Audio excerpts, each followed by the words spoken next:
Bonjour. Alors, ce discours s'adresse à tous les antifas du Québec, ou même d'ailleurs, mais plus spécifiquement, bien sûr, à tous les antifas du Saguenay-Lac-Saint-Jean, et encore plus particulièrement au dit collectif Emma Goldman, et à l'administrateur principal de sa page Facebook, Guillaume Lessard, ainsi qu'à Raphaël Girard, son acolyte, qui m'a fait une belle voix de fait lors de la manif du 6 avril dernier. Et pour monsieur, madame, tout le monde, un peu, là, et pour les policiers, etc., au moins qui sont là pour nous écouter, et qui pourraient, ou n'importe qui écoute ça en direct, et qui pourrait penser que c'est un peu trop spécifique comme dossier et comme litige, comme dénonciation.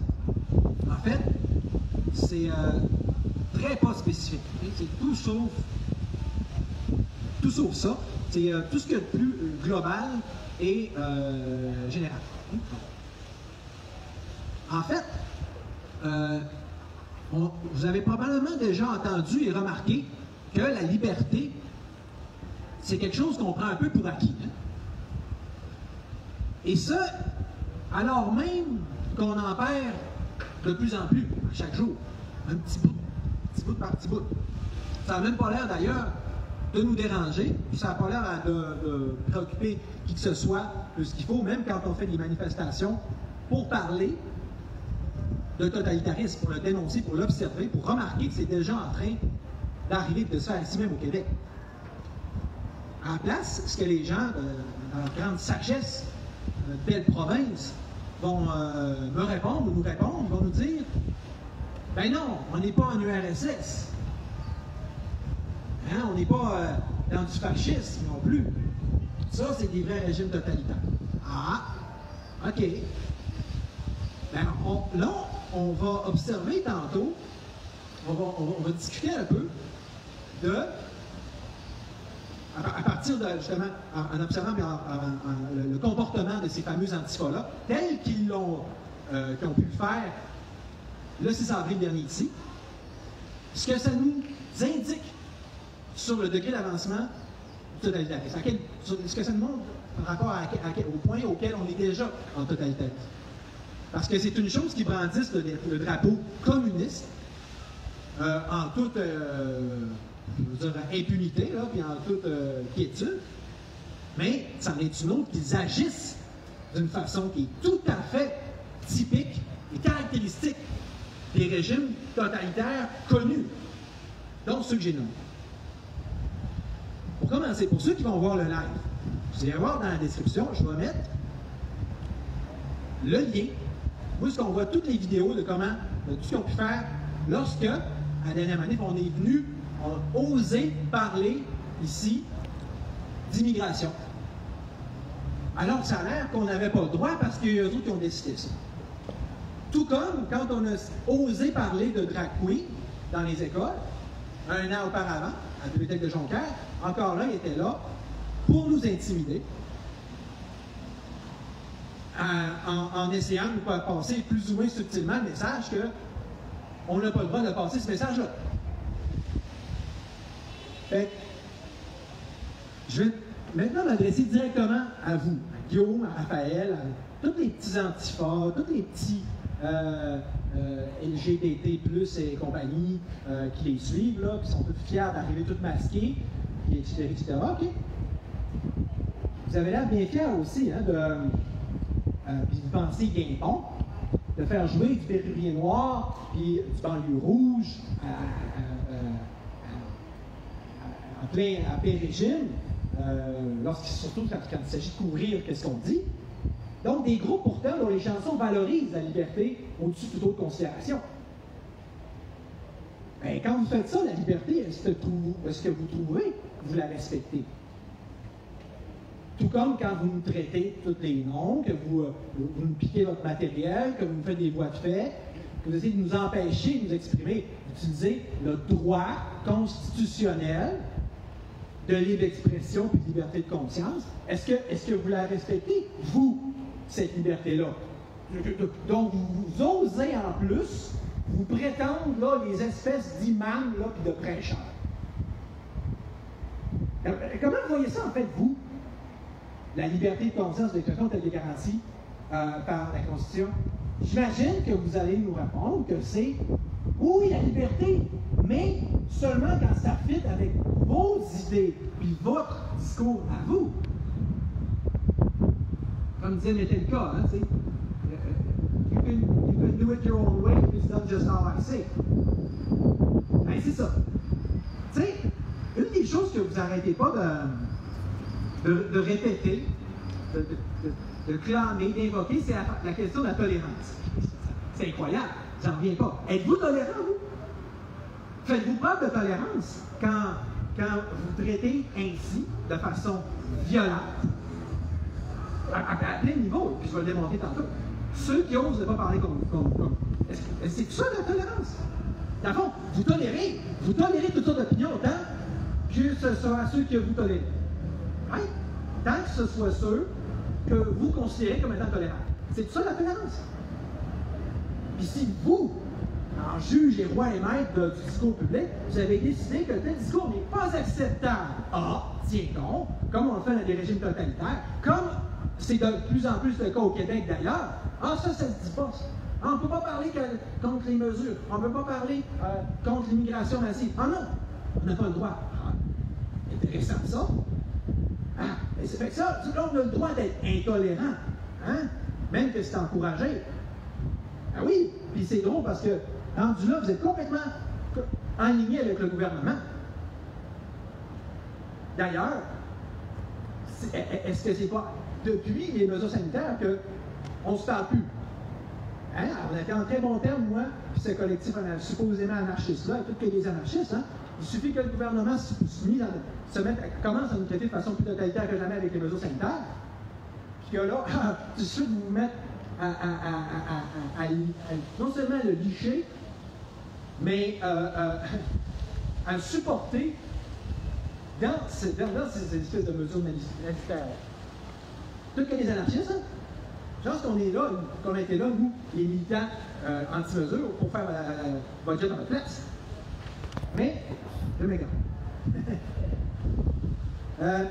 C'est ça, fait que, donc, OK, quand vous nous criez des injures, quand vous, comme mon camarade qui était ici l'autre fois, vous dites des calices, comme si vous, encore là, vous êtes roi et maître de la place publique ici, là. J'avais les deux autres partenaires qui étaient ici, puis même la police leur disait « Ah, allez voir pas là, c'est leur territoire. » Ah, c'est drôle, je pensais que dans la Constitution, il y avait aussi la liberté de circulation. Alors, les autres, vous décidez que c'est votre... vous marquez votre territoire à un endroit, ça vous appartient. C'est incroyable. Fait que, donc, tu sais, un autre des mots qui reviennent dans vos banderoles, vous êtes contre la haine, hein? Donc vous êtes supposément pour l'amour, hein? Et donc la bienveillance. C'est-tu bienveillant? C'est la façon dont vous nous traitez, puis qu'on peut vous voir, on peut vous voir agir dans les vidéos qu'on peut trouver en description. Sans parler de toute la diffamation.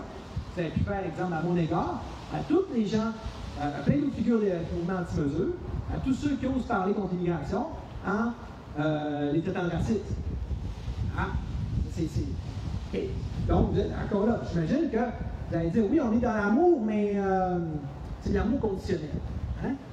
Donc, justement, le contraire de l'amour inconditionnel qu'on serait censé, qui est du vrai amour. Mais, c'est bien beau de dire, mettons, quand on est en spiritualité ou dans des relations de couple, de parler d'amour inconditionnel. Mais est-ce que ça s'applique, ça, tant que ça, au débat public? Le fait c'est ce genre d'amour conditionnel-là. De dire, on va vous respecter, puis on va vous tolérer, mais à la condition que ce soit comme on veut. C'est que l'affaire, c'est que d'un, comme j'ai dit tantôt, si vous ne respectez pas, en se faisant, la Constitution, donc vous comprenez de façon anticonstitutionnelle, de un, c'est plate, de deux, c'est inversement tout à fait typique des régimes totalitaires. C'est ça, le régime totalitaire. Un discours unique, il faut se conformer quoi? De deux, ben c'est quoi le contraire de l'amour? Le plus total, c'est pas la violence. Ça se pourrait-tu? Tu sais, t'allez pas me dire que vous pensez, que vous prétendez, que vous pouvez même possiblement prétendre être non-violent dans ce genre de circonstances et de comportements-là que vous avez eu comme vos choix. Hein? Il y a un bout à vous prendre pour des comptes. Donc, si vous n'êtes pas non-violent, ça veut dire que vous êtes violent.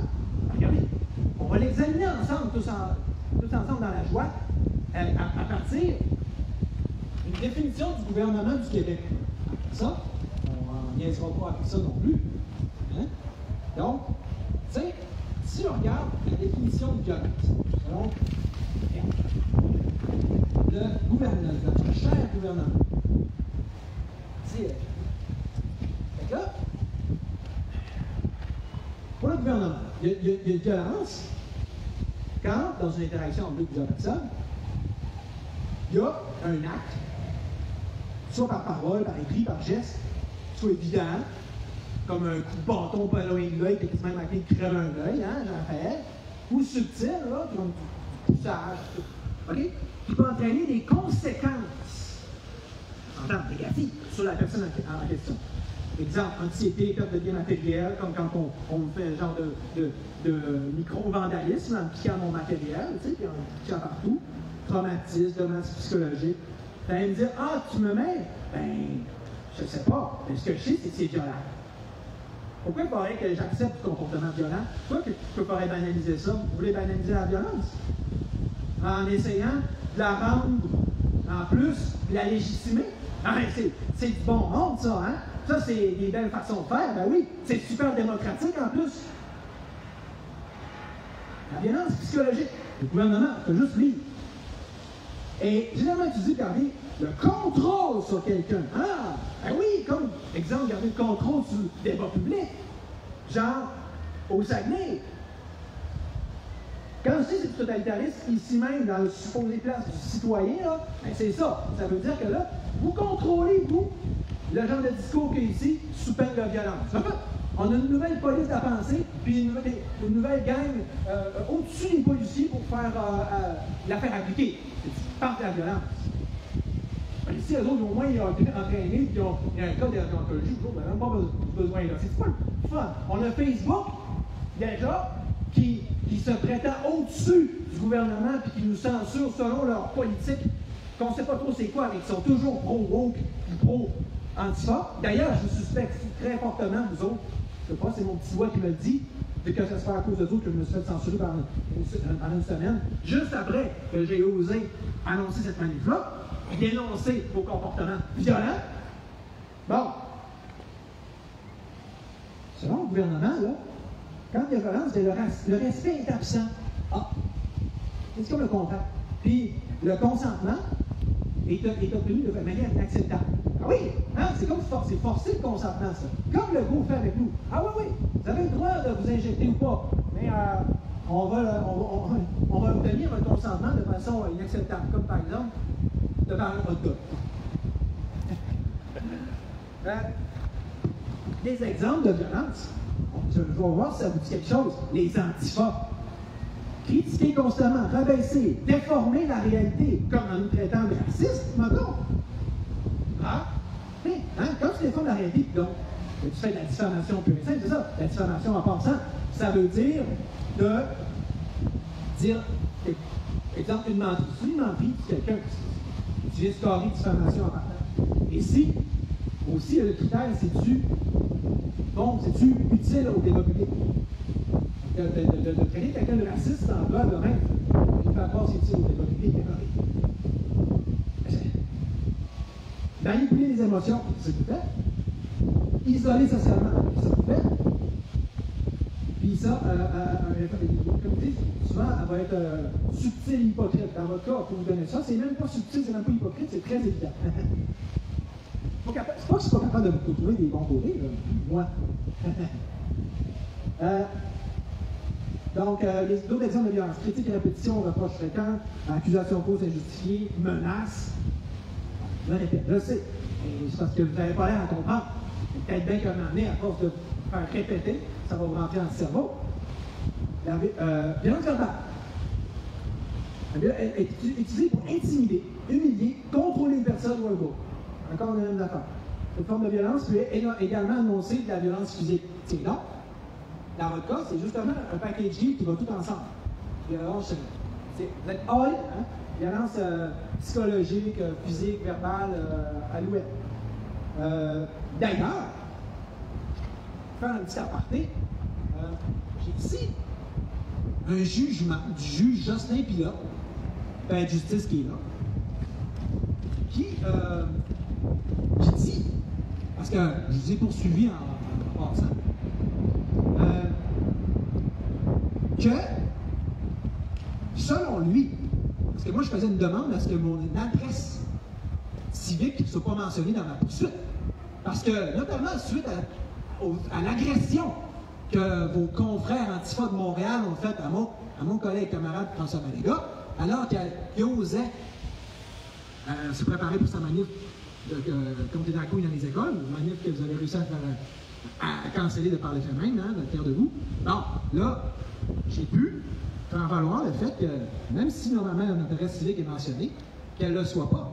Parce qu'ils m'ont dit que mes craintes, en regard des faits et des preuves que j'ai apportées concernant l'agression de François Maléga, mes craintes étaient justifiées, toi. Ben oui, fait que là, j'ai pu obtenir par un juge, de juger. Donc, que ces craintes-là, à l'égard que je sois victime de violence à mon domicile, étaient justifiées. Puis, donc, qui reconnaissait qu'il y a une possibilité que je sois victime de représailles. Ah, des représailles. Je me fais représailler, je me fais punir pour avoir pas fait comme vous voulez. Les boss du Saguenay, puis du Québec. C'est pas le fun. On manquait de boss, hein. Ça prend des anarchistes, des supposés anarchistes, pour venir nous bosser. Puis tout le monde accepte ça, hein. Les supposés super écolos puis crânos, là, vous trouvez ça bien drôle. Puis, ça, c'est une autre affaire, hein. Tu sais, je sais pas si vous avez remarqué, mais déjà que le Québec, c'est pas gros. Le Saguenay, ça l'est encore moins. Puis la gang des écolos, au Saguenay, elle est encore plus petite. Ça donne que j'en suis un écolo. Vous autres aussi. Puis moi, en plus, ça donne que je veux recommencer à m'impliquer dans des causes de ce type. Donc, on a toutes les chances de se recroiser, là, à un moment donné, que ce soit au Café Campion, dans une manif, je rappelle être là hier avec ici, exemple. Ou, je ne sais pas, dans tel organisme, comme un organisme que vous connaissez très bien, que vous n'en avez pas de nommer en ce moment. Pour les fins de mon bazar gratuit, exemple. Là, ça va faire quoi? Mettons, si quelqu'un nous présente là à l'autre, puis il nous dit, ah ben oui, je te reconnais. Ah oui, c'est toi là qui me traitais de tous les noms l'autre fois, qui me criait après, puis qui m'envoyait chier. Ah oui, je te reconnais. Voyons! Vous réalisez-vous comment vous avez l'air con, puis que vous êtes con de faire ça au Saguenay? On est pas. Voyons, c'est même pas de transposer la violence de Montréal, qui elle-même, au niveau des antifas, est transposée à partir de ce qu'on voit aux États-Unis. Regarde, c'est parce que là, vous le voyez-vous, monsieur Lancomont, qu'est-ce qui se passe? C'est pas beau, hein? On prend exemple là, sur les plus violents, là, on importe ça ici, là, on laisse ça faire, on trouve ça drôle. Puis après ça, là, les écolos vont fricoter du monde de même. Mais tu sais, là, que vous ne compreniez pas c'est quoi la liberté, c'est correct, mais y-a-tu moyen de comprendre c'est quoi le respect? Puis le respect de la personne humaine, puis de la dignité humaine? Ah! Je ne peux pas croire que j'ai besoin de rappeler ça ici, dans ma ville natale au Saguenay. Vous autres, là, vous dites pas ici, pas dans ma cour, on veut pas de racisme. Ben oui, ben nous, là, on veut pas de totalitaire au Saguenay, c'est-tu clair? On n'en veut pas. Et toutes les. Moi aussi, je prends tous les moyens pour lutter contre le monde comme vous. Mais au moins, c'est les moyens légaux, comme ce que je fais là, ou de vous poursuivre. Puis je vous jure, je ne vais pas vous laisser corrompre ma région, ma ville. Non, not under my watch, it's over my dead body.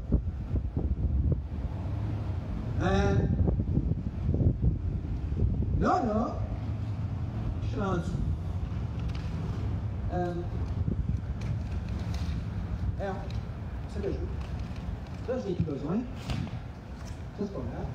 Ah, ouais, peut-être plus, c'est vraiment. Là, où est-ce que je t'ai rendu, moi, là, c'est. Ouais, ok, merci.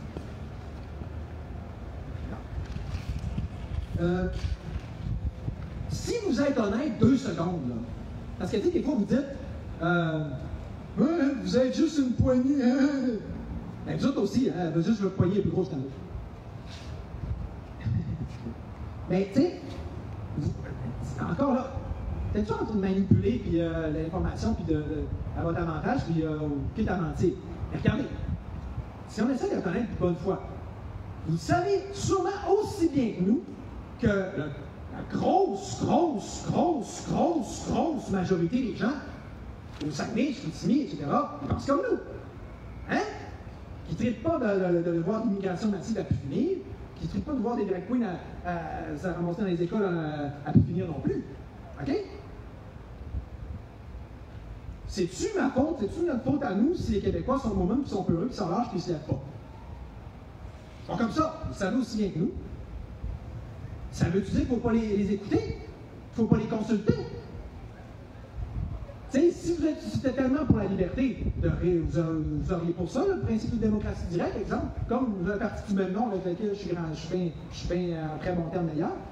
Si on faisait vous pouvez bien être ami de gouvernement comme celui de Legault, qui prend bien soin de ne pas consulter sa population, puis au même titre que le reste de l'Assemblée nationale, il est le premier à avaliser votre super agenda woke, hein, puis à vous faire rentrer dans la gorge contre notre gré. Et s'il était moindrement démocratique, puis qu'il y avait un sondage, même juste un sondage, ou encore mieux un référendum qui était fait pour ces niaiseries-là, vous savez comme aussi bien que moi, même titre qu'à la meule parle de majorité silencieuse, puis la majorité, elle pense comme nous. OK?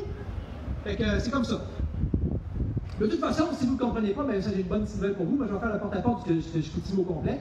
Puis si mon calcul est bon, demain je vais être élu. mais tout ça pour dire que vous, là, à la place, ben, vous terrorisez le monde. À la place d'écouter le monde, vous le terrorisez. C'est comme si vous le savez, vous dites, on sait qu'ils sont tous un peu contre l'immigration, mais on va leur faire peur quand ils osent le dire. Ou ceux qui osent venir le dire, comme nous, qui osent dire haut et fort ce que tout le monde pense tout bas. Puis eux autres, on va essayer de les terroriser puis de les diminuer en disant, les traitant rien de ceux qui ne sont pas nombreux. C'est génial, votre affaire. Mais quand je parle de terroriser, vous ne trouvez pas que ça ressemble un peu au principe de régime de terreur, justement? Ah! Tiens donc! Comme celui du régime fasciste. Ah! Celui, donc, c'est censé combattre en tout premier lieu en tant qu'antifasciste. Hein? Ou que le régime nazi, ou que le régime communiste. Tous les beaux régimes totalitaires. Bon. Là, je parle d'abstraction, c'est compliqué. On va commencer par régler le code du communisme. Okay? Vu que vous promenez avec leur drapeau, fait que vous ne devrez pas vous insulter comme trop. Mais je voudrais juste rappeler cette ligne-là que j'ai mise sur Wikipédia, que j'ai déjà mentionné dans mon autre live, mon impressionnant sur la question. Je vais juste répéter Wikipédia. Par ailleurs, les staliniens ont instrumentalisé l'antifascisme assez systématiquement. Donc, votre mouvement depuis les années. Et ça depuis les années 30. Et dans le but notamment de discréditer les opposants. Ah! Donc, non seulement ce que vous faites est assimilable aux pratiques du régime communiste, mais ils vous utilisent depuis les années 30. Je ne pense pas que c'est une grande nouvelle. Vous promenez de même à vous-même avec leur drapeau. Mais là, par exemple, vous vous présentez en grand parangon de vertu en luttant supposément contre le fascisme. OK. Le fascisme, là, il y avait une telle chose là-dedans. En fait, l'instrument principal, c'est ce qu'on appelait les chemises noires, n'est-ce pas? Bon, bien, que les chemises noires, là, toujours selon Wikipédia, ils employaient des méthodes expéditives Donc, incendie et, tiens donc, coup de bâton, comme celui que Raphaël m'a fait d'en face l'autre fois. Quelle coïncidence! Et il faisait boire de l'huile de ricin aux protestataires. Donc, ceux qui ne pensaient pas comme le régime fasciste de Benito Mussolini, là, le supposé adversaire. Mais quand on parle d'huile de ricin, c'est comme une sorte de violence, ça. Hein? Tu sais, c'est pas la vraie violence, mais en même temps, c'est humiliant, ça faisait des féquets, tout ça. Ah, violence, ça ressemble à ce que vous faites aussi quand c'est pas de la violence. De votre fait, hein? Comme de piquer mon matériel, comme de vous insulter. Ah! Donc, tiens donc! Et que votre comportement, regarde, ressemble vraiment à s'y méprendre à celui des fascistes. Ah! Puis, en plus, Wikipédia, ils disent que eux autres, les chemises noires de Mussolini en Italie, étaient comparables aux SA nazis. Je ne fais pas une extrapolation, là. Je ne dis pas. Ah, tu sais, on a quand même dit on n'a pas le droit de comparer aux nazis. Mais là, regardez, les SA, là, en plus, mettons, vous diriez, ah, les SA, les chemises brunes, les nazis étaient de droite. OK, mais les chemises brunes, là, étaient dirigées par Ernst Röhm, qui lui-même était justement un peu trop de gauche au goût d'Hitler. Donc, c'est un peu trop un vrai socialiste, ce qui a justement fait partie de ce qui a provoqué la nuit des longs couteaux. Fait que. Mais, pour lire un petit paragraphe, c'est pas long, sur les chemises brunes, nazis. Nazis! Okay? Ben, il faisait office de service d'ordre qui provoquait l'éviction des opposants lors des rassemblements du parti nazi. Puis, il donne une importance de plus en plus grande dans la votation du pouvoir, a fait à l'origine de nombreux actes de violence dans les années 1920, principalement lors des combats de rue, contre les groupes communistes, encore là, donc, contre leurs opposants. Ah! Et tout, et comme tu un fil conducteur, souvent il y a comme un fil conducteur là-dedans. Ben oui, toujours la violence pour discréditer et intimider les opposants. Ouais, parce que c'est une autre affaire, ça, hein? L'intimidation. C'est un peu ça, à avouer, là, que vous venez nous intimider, nous écœurer, nous faire peur. Tu sais, essayer de dire, faites pas ça parce que sinon on va faire ça. Hein? Bon. Comme le gouvernement, remarque, puis les médias peuvent être tout. Aussi bien vous entendre ensemble, puis peut bien vous citer vous autres plutôt que nous autres. Mais juste à ce niveau-là, -là, c'est pas ça. L'intimidation, toujours selon notre cher gouvernement du Québec. Ouais. L'intimidation, là, eux autres commencent par dire que ça fait partie des problématiques comme la discrimination, l'homophobie, la transphobie, la maltraitance, la violence familiale sexuelle. Hey! C'est pas gentil, hein, faire l'intimidation envers les trans, puis envers les homosexuels, hein? Ah non, ça c'est de la mauvaise intimidation. Hein? Le gouvernement s'entend là-dessus, vous aussi, même nous aussi. Mais l'intimidation envers nous, c'est correct, par exemple. C'est toujours le même principe de 2 poids 2 mesures. Normal, c'est typique du totalitarisme. Donc, dans le gouvernement, il s'agit d'un geste, d'une intervention réglementaire qui menace, blesse, humilie, prive quelqu'un d'autre de sa dignité. Encore que je répète les menaces. C'est incroyable. Faut que je vous explique, faut que je vous récite la définition de l'intimidation pour réaliser que c'est légalement. Puis surtout que les gens réalisent que c'est légalement. Donc, les commentaires répétitifs posés en vue de nuire, de faire du mal, posés dans un contexte où les rapports de force sont inégaux entre 2 ou plusieurs personnes. Puis, l'exemple étant comme de vouloir exclure, de vouloir isoler, hein, comme vous faites avec justement les anti-mesures ou les ceux qui sont contre l'immigration massive, hein, ça? Oui. Vous voulez faire de nous des parias, nous isoler de la société, de dire qu'on nous met en banc, nous met un bol d'état. C'est ça, c'est l'intimidation. Révéler ses secrets, parler dans son dos, écrire des méchancetés à son sujet. Exemple physique, faire trébucher, bousculer, toutes les choses que vous faites, frapper, des choses que vous faites verbales, paroles qui blessent une personne ou causent du tort sur le plan psychologique, comme insulter, menacer, excuser, faire des menaces dirigées contre les gens qui sont différents, par exemple en question de leur sexe. Et tout ça là, que vous êtes censé vous battre contre, c'est ça que vous faites, c'est merveilleux. Crime de bonne personne, hein? Une chance qu'on vous a, puis ça n'a besoin de vous. Orientation sexuelle, identité de genre,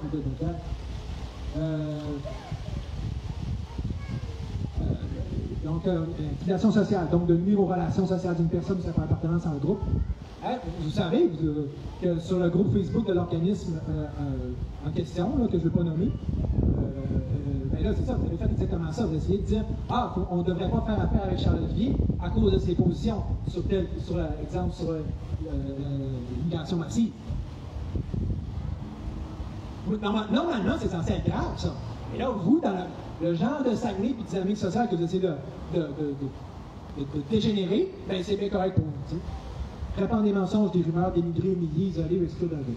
Bon. Puis là, je devrais être bon pour finir avec ça. Ça, c'est un autre jugement. Je ne dirais pas c'est quoi le résultat du jugement en tant que tel, c'est pas ça qui est le point. Mais je veux juste dire, c'est encore une fois le juge Jocelyn Pilote. Puis regardez qu'est-ce qu'il rapporte de ce que moi j'ai rapporté, de ce que vous avez rapporté sur moi. La publication du 13 juin, donc 2023, contient des propos peu flatteurs à l'endroit du demandeur. Par exemple, l'ampleur de ta bêtise, tu prends l'ignorance, la misère, les vulnérabilités, les insécurités des gens et tu les transformes en peur et en haine avec tes discours charlots. Tu t'écoutes parler dans un pseudo-intellectualiste prothèse, dans tes prétentions pharaoniques. Vois-tu comment de vouloir refaire le monde? Vois-tu comment ça s'inscrit tout exactement dans la condition de violence d'assimilation que j'ai faite tantôt? Tu n'es pas une victime, tu es un petit réactionnaire comme il y a eu des mini avec toi. Ah, c'est pas bien du tout, hein, c'est gentil, ça, c'est oui, normal, c'est parler comme ça. Tout ce qu'il y a, c'est ta peur, tout ce qu'il y a, c'est ta haine, tu ne cherches pas plus loin, tu délires, on n'argumentera pas avec toi. Ah, donc, vous me dites que vous n'êtes pas parlable, c'est pas moyen de. Ça m'enlève d'avoir à vous le dire.